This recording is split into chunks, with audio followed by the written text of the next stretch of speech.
The Andromeda Strain is a 1971 movie based on a 1969 novel written by Michael Crichton. It's produced and directed by Robert Wise, who also directed Star Trek The Slow Motion Picture, The West Side Story, Sound of Music, and other heavy hitters. In this movie, while investigating the fall of an USA satellite in the desert, Air Force grunts realize that the entire population of the small town of Piedmont have died. Nobody knows why these people died, nor how. So a team of scientists composed by Jeremy Stone, played by Arthur Hill, Dr. Charles Dutton, played by David Wayne, and Dr. Ruth Leavitt, played by Kate Ride, is immediately summoned in order to research what's going on, as according to the odd man hypothesis is the medical Dr. Mark Hall, played by James Olson. But the best minds need the best tools available, and for such monumental task, the team is placed inside Wildfire, a secret scientific installation hidden in the desert of Nevada. What killed the population of Piedmont? Is it a virus? A bacteria? Will the scientists be able to discover the truth in order to save mankind? This is an overall solid movie with interesting artistic directions. Its color scheme is monotone, but used for clashing and contrast. Shots in Piedmont are nearly completely white as if it was a sterile environment, and each section of Wildfire is color-coded. There is a red floor, a yellow floor, culminating in a light gray floor.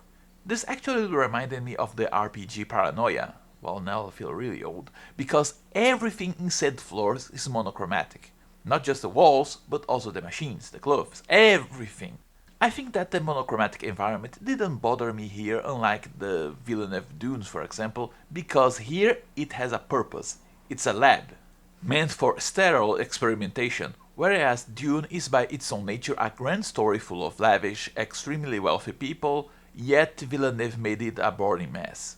This movie also heavily relies on really good practical effects. Demonstrating a fully functional lab is one thing, but the director eschews the usual bubbling beakers of nothing to show machines and equipment that would be feasible in real life, such as remotely controlled cranes, isolating suits and more, and smoothly done too. There are several psychedelic moments depicting the Andromeda Strain, and those did remind me of the Star Trek movie, both in quality and weirdness. At least for the most part, there are certain aspects that were either dated or a bit wonky even for the day, like the Bling Diamond helmet. Seriously. Sets are surprisingly minimalistic for a story of this scope. You see the same corridor painted in several different ways, small rooms with equipment being used over and over, but without the feeling of being cheap. Another aspect worthy mentioning is that, at certain points akin to a comic book, the characters will be seen alongside pictures of what they are witnessing, and this effect is later used to show what they are thinking about. It's quite neat.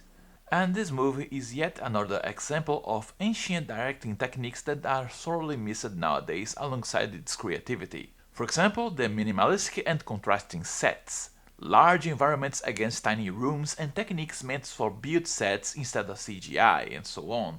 It also offers an interesting idea of what the people of the past expected us to develop nowadays with some scary accuracy.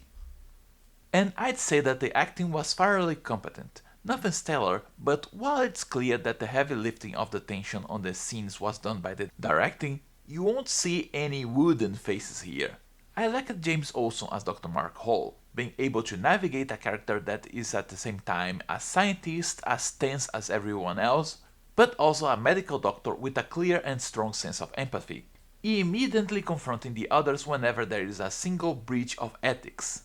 Refusing to call survivors from the outbreak as anything but patients.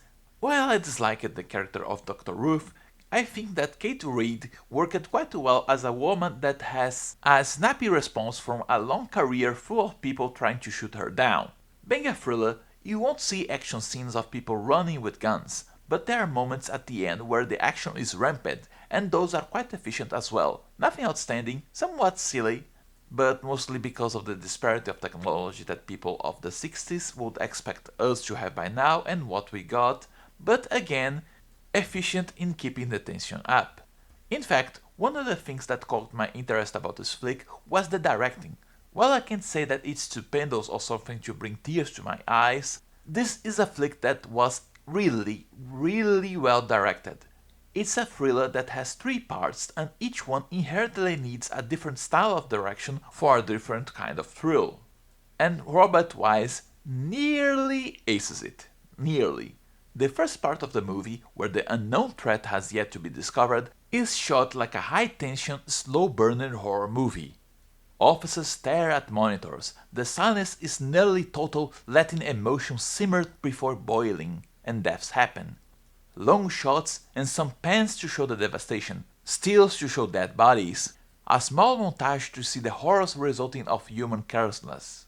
The middle has the protagonists having to deal with the newly discovered threat while the clock is ticking above their heads. So the movie switches to a slower pace.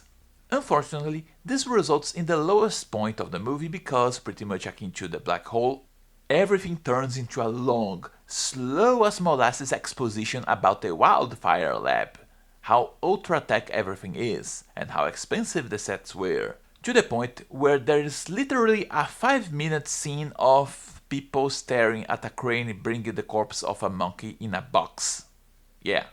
While there are some good plot hooks set here to be resolved later, everything could have been replaced by a smaller montage. After the presentation of the base is out of the way, things pick up a bit again, with tension ramping as the scientists make exams and put the pieces of the puzzle together. The last part of the movie, the climax, moves accordingly, with a higher, frantic pace, tension coming from the lingering threat about to explode and kill everyone.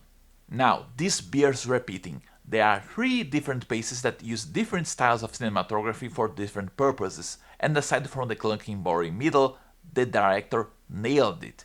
This by itself is quite impressive. So the 2 or 3 followers to my videos may be thinking, alright, if the directing and the visuals are good, this means that the movie takes a nosedive in the story. It is true that some of my reviews showed that a good visual with a good directing may end in a lackluster writing, but it's not the case here. Yup, the story isn't just good, it also ties very well with the directing, especially because it was adapted from a book. While nothing absurdly outstanding, the plot offers some neat sci-fi concepts and some food for thought, such as the scientists pondering the nature of the mysterious source of deaths in Piedmont, with the directing giving a controlled pacing and focus. It may be aliens, a new life form, or just a hello from a new civilization that didn't think things through. Sadly, these kernels of good ideas aren't developed much, and it's still a slow burner plot about scientists making science. This means that instead of shouting matches or guns firing, the story is more akin to a tense puzzle where characters do specific tests to find the pieces, compare results and ponder what is the next step. The scientist in me squealed in joy because even if it's not my field and style, again, I mostly research information flow, linguistics, languages, I'm not a lab technician. But returning to the movie, the methods the scientists use here are crystal clear, the steps were also concise and people didn't just jump to conclusions. It's an insanely rare treat to find nowadays, and the only movie that I can think of that did something similar was Arrival. This also means that this movie won't be for everyone, especially those expecting a more frantic and exciting ride. And many will be turned off as the slow as molasses middle, where the scientists explain every single piece of tech from the wildfire base, but I really liked it. Since it's a more serious drama, you do wonder if they are going to make it to the end, but the ending sequence feels a bit goofy. And as mentioned before, it's always interesting to see sci-fi movies of yore and see ways modern tech was predicted and or expected to develop. This movie and its original book predicted a lot with scary accuracy. The mystery is also well done. Each step of the way offers pieces that those well-versed within sci-fi may end up predicting what's going on way ahead of the main characters, and offer that delightful "I knew it" upon the reveals. But those who aren't that well-versed won't fall behind, because since this is a team composed by people from different fields, they are always explaining to each other what are the results in a way that most people will be able to catch up. And the plot twist was really good. Characters aren't really nuanced but are quite fleshed out. These are realistic people under strenuous circumstances and they behave as such without getting overdramatic. They make mistakes, nearly all mistakes made by characters are feasible and explained, they get tired, they disagree, but every single one of them has something to offer to the table and none of them are complete assholes. They have an interesting dynamic and I especially liked how they treat Dr. Mark Hall. At the same time, there's a degree of disrespect since most of the team thinks that he is only a medic, truly behaving as if he was the odd man out, thus the narrative treats him as an audience surrogate, yet he shows to be the most empathetic. They still listen to his input, which proves to be invaluable, and they don't get caught in petty squabbles. Every single one of those characters feels like someone I met in my academic years, so I overall enjoyed it, even with a huge bump in the middle. The soundtrack was made by Gilles Mellet, yet, as the style of the time, this movie is devoid of any musical track except at the beginning, the end and key moments, and said musical score is actually quite good. It's weird, haunting and alien, which matches the threat very well.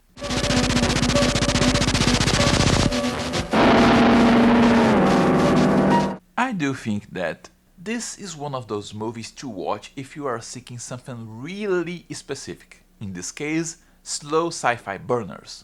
There's a problem at the middle, yet the characters are solid, the way they deal with the threat is interesting, the directing was amazingly adaptive of this novel, and I think that this is one of those movies that while it didn't endure as much of the time as Robin Hood or Marco Zorro, it is still something worthwhile watching, warts and all. That's all for today, thank you very much and see you all next time, remember to like and subscribe.